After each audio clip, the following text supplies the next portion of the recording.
poin-poin untuk mencatat. Setelah itu, mari bersama-sama kita membaca doa awal belajar. Mari saya hantarkan.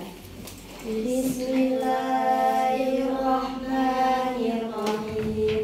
Raditu billahi rabba wa bil islami dina wa bi Muhammadin nabiyyan wa rasulah. Rabbi zidni ilma warzuqni fahma. Rabbi shrah li sadri wa yassir li amri wahlul 'uqdatam min lisani yafqahu qawli. Amin ya rabbal alamin.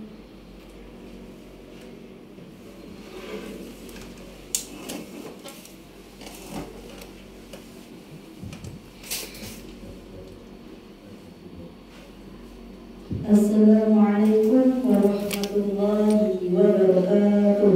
Waalaikumsalam warahmatullahi wabarakatuh. Alhamdulillahi rabbil alamin. Wabihi nasta'in wa ala umuri dunya waddin. Wassalatu wassalamu ala ashrafil anbiya'i wal mursalin sayyidina wa maulana Muhammadin. Amma ba'd. Yang terhormat Bapak Abdul Gohar Muzakir selaku Kepala Sekolah SMP Negeri 2 Bangsri. Yang kami hormati Bapak Ibu Guru dan staf TU SMP Negeri 2 Bangsri, dan tak lupa anak-anakku kelas 7, 8, 9 yang saya sayangi. Pertama-tama marilah kita panjatkan puja dan puji syukur kehadirat Allah Subhanahu wa taala atas limpahan nikmat dan karunia-Nya, sehingga pada pagi yang cerah ini kita bersama-sama di SMP Negeri 2 Bangsri untuk belajar bersama. Dan tak lupa sholawat beserta salam marilah kita haturkan kepada Nabi junjungan kita, Nabi Revolusi Akbar, Nabi besar Nabi Muhammad Sallallahu Alaihi Wasallam, yang mana telah menjadikan kita minal zulumati ilal nur. Ketiga kalinya saya di sini mengucapkan terima kasih kepada Bapak dan Ibu Guru dan anak-anakku semuanya, karena hari ini saya berkesempatan untuk belajar bareng lagi. Jika tahun kemarin tausiah saya tentang 10 hari terakhir di bulan Ramadan, untuk pagi hari ini tausiah saya tentang zakat fitrah membersihkan diri. Dan alhamdulillah pagi ini saya ditemani oleh kakak-kakak dari kelas 8F, yaitu 8E Kak Shirley dan 8C Kak Widya. Sebagai pembuka di sini saya akan mengambil dalil Al-Qur'an surat Al-Baqarah ayat 43. Minta tolong Kak Shirley dibacakan.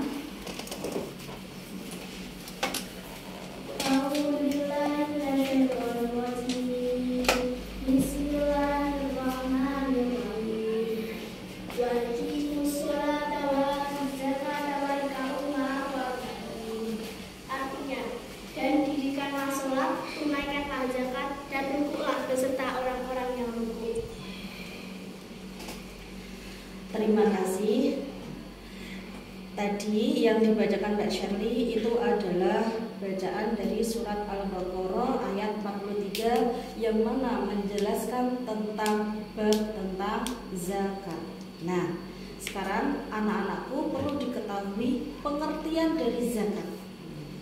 Zakat sendiri itu menurut bahasa, jadi zakat menurut bahasa itu artinya suci, baik, tumbuh dan berkembang.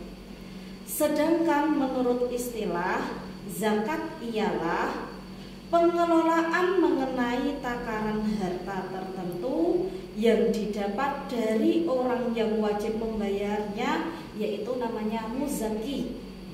Yang selanjutnya diberikan kepada orang yang berhak menerimanya atau disebut dengan mustahik. Jadi yang memberi itu namanya muzaki dan yang menerima namanya mustahik. Untuk pengertian zakat pasti sudah paham ya kira-kira, karena terutama kelas 9 ini karena sudah diajarkan oleh Bapak Syafiq. Nah, sedangkan zakat itu dibagi menjadi dua, yaitu yang pertama zakat nafs. Nafs itu artinya jiwa. Nah, zakat nafs ini masuk di zakat fitrah. Sedangkan yang kedua zakat mal. Nah, mal itu artinya malun, bahasa Arabnya artinya harta. Harta di sini zakat mal itu bisa berupa emas dan perak, perdagangan, pertanian, usaha, dan lain-lain. Akan tetapi untuk pagi hari ini kita akan membahas tentang zakat nafs atau zakat fitrah. Nah, anak-anak kemarin mulai hari Senin ya Mbak, hari Senin, Selasa, dan Rabu itu membawa beras untuk zakat fitrah. Nah, sekarang kemudian tanya, apa itu zakat fitrah? Kok sampai ke sekolah bawa beras, bilang sama orang tuanya, Bu, minta bawa beras besok. Berasnya berapa? 2,5 kilo. Nah, sekarang coba apa pengertian dari zakat fitrah itu? Coba dijawab Mbak Sherly. Zakat fitrah adalah zakat yang diwajibkan atas setiap jiwa, baik laki-laki dan perempuan muslim yang dilakukan pada bulan Ramadan. Baiklah, coba sekarang hadisnya dibacakan sama Kak Sherly. Iya.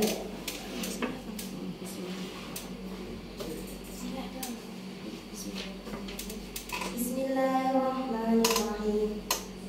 Anna Nabiya sallallahu alaihi wasallam basamna liyang fitrijah jimak kata ala inna sodakota fitri wajibah ala kulli muslimin dakarin au unsa hurri au abadin sawirin au kabirin muddanimin qamhin au siwa musa'un min ta'amin. Artinya, Nabi Muhammad mengutus seseorang untuk mengumumkan di lorong-lorong kota Mekah bahwa zakat fitrah hukumnya wajib bagi setiap muslim, baik itu laki-laki atau wanita, merdeka atau budak, tua atau muda, sebesar 2 mud dari gandum atau 1 sok dari makanan selainnya. Baiklah, terima kasih. Saya ulangi lagi dari tadi pengertian dari zakat fitrah. Jadi zakat fitrah adalah zakat yang diwajibkan atas setiap jiwa, baik laki-laki dan perempuan muslim yang dilakukan pada bulan Ramadan ya. Nah, sekarang saya tanya lagi, apa saja syarat wajib untuk menunaikan zakat fitrah? Syaratnya untuk menunaikan zakat fitrah itu apa? Coba dijawab Mbak Widya.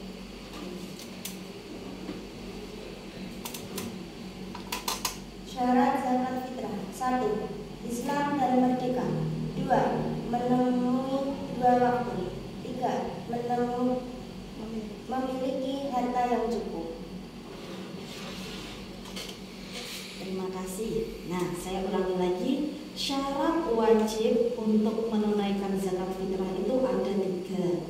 Yang pertama, Islam dan merdeka. Yang kedua, menemui 2 waktu. Dan yang ketiga, memiliki harta yang cukup. Nah, sekarang kita bahas satu-satu dari ketiganya. Yang pertama, Islam dan merdeka. Nah, jadi maksudnya bagaimana? Setiap orang yang beragama Islam wajib menunaikan ibadah zakat fitrah.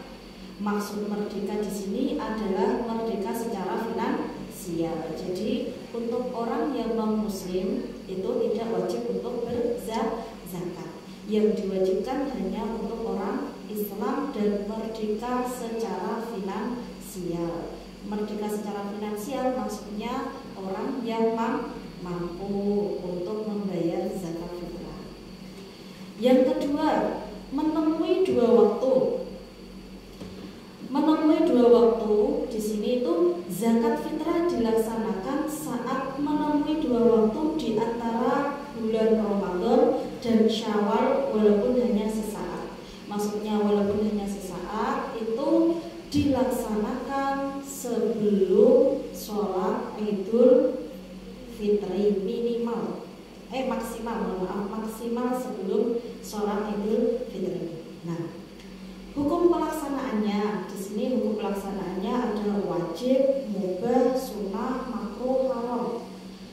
Pelaksanaannya zakat fitrah hukumnya wajib apabila dilaksanakan mulai dari terbenamnya matahari pada penghabisan bulan Ramadan. Nah, ini biasanya dilaksanakan sehari sebelum hari raya Idul Fitri. Nah, itu hukumnya wajib. Yang kedua, mubah. Mubah itu artinya boleh. Nah, waktunya kapan? Yaitu mulai awal bulan Ramadan sampai akhir bulan Ramadan. Nah, ini seperti kalian kemarin ya, membawa beras itu boleh. Hukumnya boleh atau mubah. Jadi dilaksanakan mulai dari awal bulan Ramadan sampai akhir bulan Ramadan sebelum sholat Idul Fitri. Yang ketiga, hukumnya sunnah. Sunnah di sini yaitu dilaksanakan sesudah sholat subuh sebelum sholat Id. Jika kalian pas melaksanakan sholat Id, melaksanakan zakat fitrah sebelum sholat Id atau sesudah sholat subuh, itu hukumnya sunnah. Nah, kalau makruh itu apabila dilaksanakan tidak mendapatkan apa-apa, apabila ditinggal mendapatkan pahala. Nah, itu dilaksanakan apabila dilaksanakan setelah sholat Id sebelum terbenam matahari saat itu. Nah, itu makruh ya. Kalau setelah sholat Id terus baru melaksanakan zakat fitrah sebelum terbenam matahari. Nah, setelah itu haram, hukumnya haram setelah terbenam matahari pada hari raya Idul Fitri atau setelah sholat Id. Udah sholat Id, berjalan-jalan lagi melaksanakan zakat fitrah, itu hukumnya haram.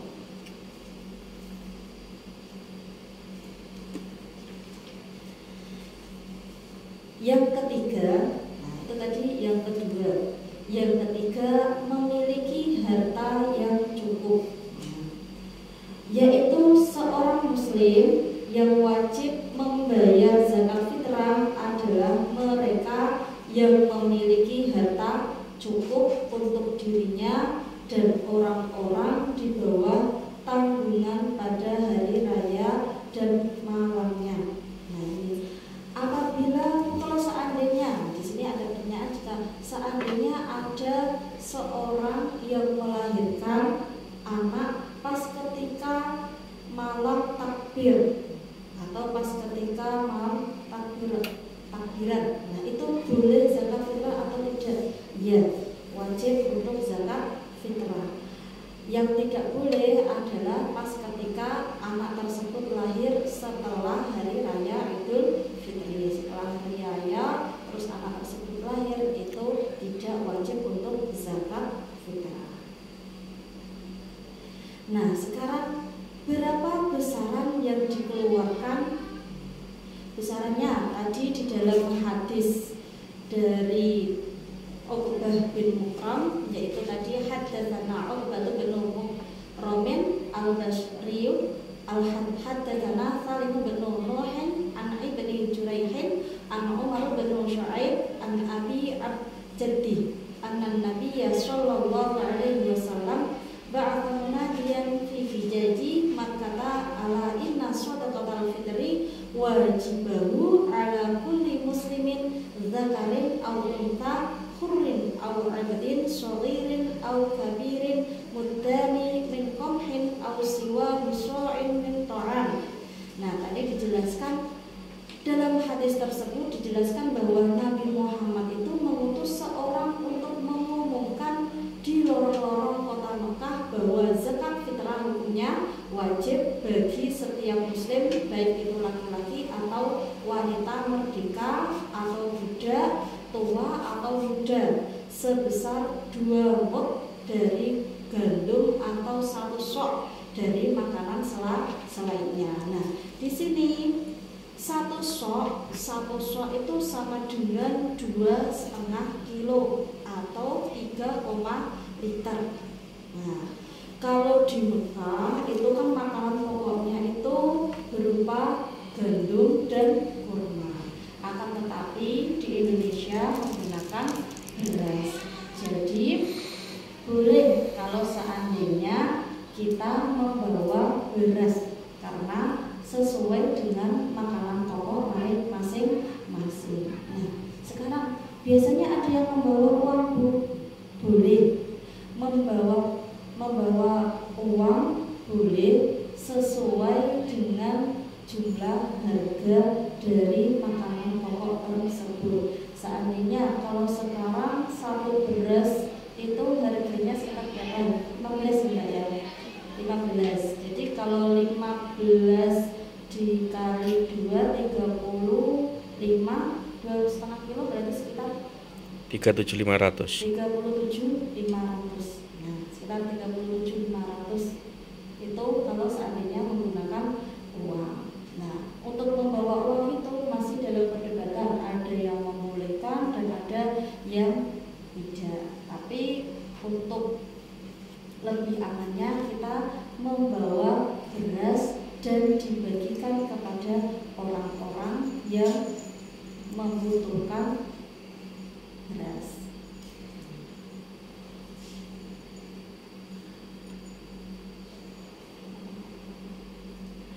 Baiklah anak-anakku semuanya,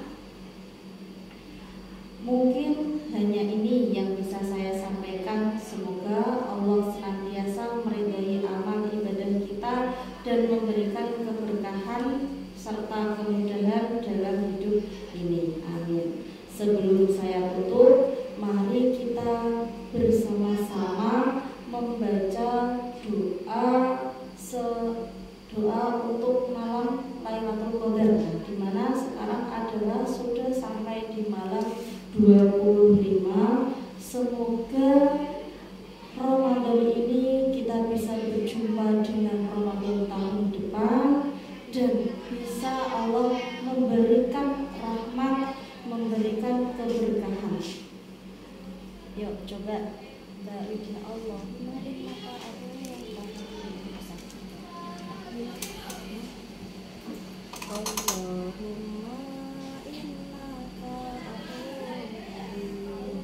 Bisa enggak?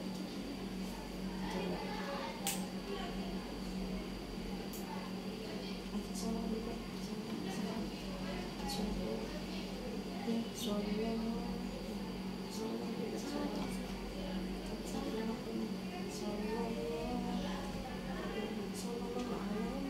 Sallallahu ala Muhammad, sallallahu alaihi wasallam, sallallahu ala Muhammad, sallallahu alaihi wasallam, sallallahu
Cukup sekian dari kami.